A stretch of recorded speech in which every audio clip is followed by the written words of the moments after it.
As we established last week, in lighting our third candle on this journey through Advent, John the Baptist is so important in preparing the way for Jesus Christ's ministry. I'm going to read to you from Matthew 11, 1-6, and some of the reports that were coming back about Jesus.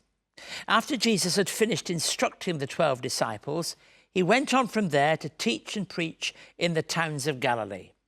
When John, who was in prison, heard about the deeds of the Messiah, he sent his disciples to ask him, "Are you the one who's to come, or should we expect someone else?" Jesus replied, "Go back and report to John what you hear and see. The blind receive sight, the lame walk, and those who have leprosy are cleansed. The deaf hear, the dead are raised, and the good news is proclaimed to the poor. Blessed is anyone who does not stumble on account of me." Well, disturbing reports about the ministry of Jesus might make John, who at this time is in prison. Remember, John the Baptist is in prison. He gets news about Jesus, and perhaps there are news coming in different directions, but he's perhaps having second thoughts about Jesus. Jesus Christ maybe is not all that he was expecting. Jesus was mixing with the wrong people. I don't mean the wrong people of power. I mean the sick and the outcasts. And what is all this saying to John? He sent his disciples to ask Jesus a very, very important question. Are you the one who is to come, or should we expect someone else? In other words, have we got it wrong? Have I got it wrong?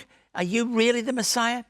Jesus explains that by observing his ministry, they would be able to see what and who he was. So we read in verse 5, the blind receive sight, the lame walk, those who have leprosy are cleansed, the deaf hear, the dead are raised, and the good news is proclaimed to the poor. There's your evidence, says Jesus.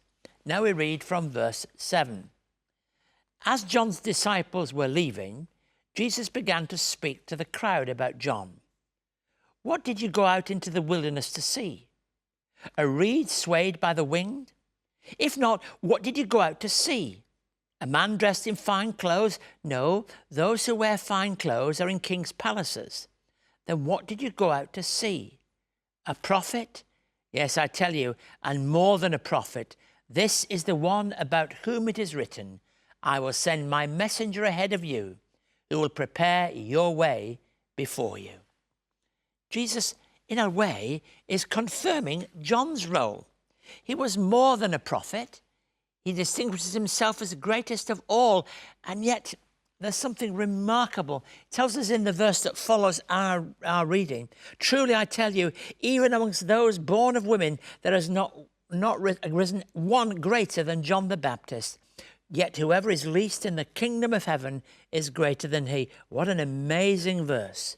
That John the Baptist is the greatest of all human beings to ever live to that point in time. Then Jesus switches it round and says, and yet, even the least who hear the good news, who believe, who are changed in this generation, even the least of those are greater than him. This is wonderful news. It's the gift that comes to us in Jesus Christ.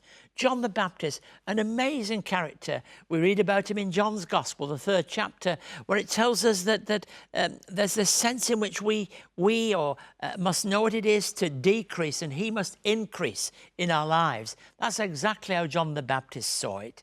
He fades, if you like, into the background, and somehow to the forefront, to front of stage, comes that amazing character of Jesus Christ, our Saviour. We've heard of one young man telling his story of change in his life. And you know, the whole Christian story is of the power that God gives to us for our lives to be turned around, to be given possibility, to be given hope. And there is no experience that is beyond the reach of God's ability to be able to do something for us and in us and make us new, wonderfully new people through his grace. And John the Baptist, when he checked out Jesus, he sent his disciples, check him out. I need to know. Perhaps he needed to know because he knew he might never leave that prison again. And certainly he didn't. And when he did, he left as one who perhaps no longer knew what it was to have his life. And when he was in that place, he needed to get it straight. Is this worth it? Is what I'm doing in prison here worth it? Well, the news that came back is, yes, it's worth it. And if you want to see the proof is in the pudding. The proof is in whether people who are blind see, and whether people who are lame walk, and whether people whose lives are dysfunctional and hurt are put together again. This is the amazing work. So as we continue to journey through this Advent season, we thank God for all those people that God sends to go ahead of us. And John the Baptist had this amazing ministry to go ahead of Jesus, to be the forerunner, the preparer for the message of the Saviour. When we journey to Christmas and we eventually will light our central King candle, we'll know what it is to share that wonderful news in the best sense of all.